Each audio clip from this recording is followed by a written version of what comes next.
Məclisin növbəti plenar iclası davam edir.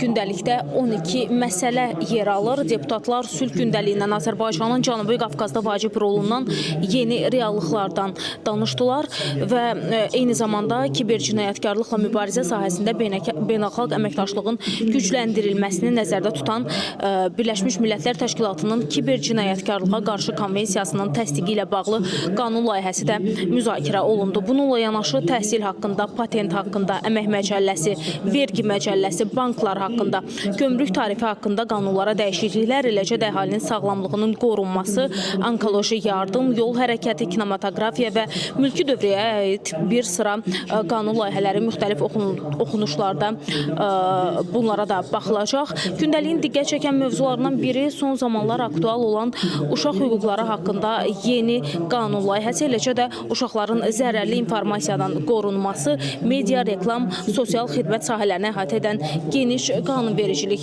dəyişiklikləridir. Hal-hazırda dediyim kimi çıxışlar davam edir. Biz isə son məlumatları ötürməyə davam edəcəyik.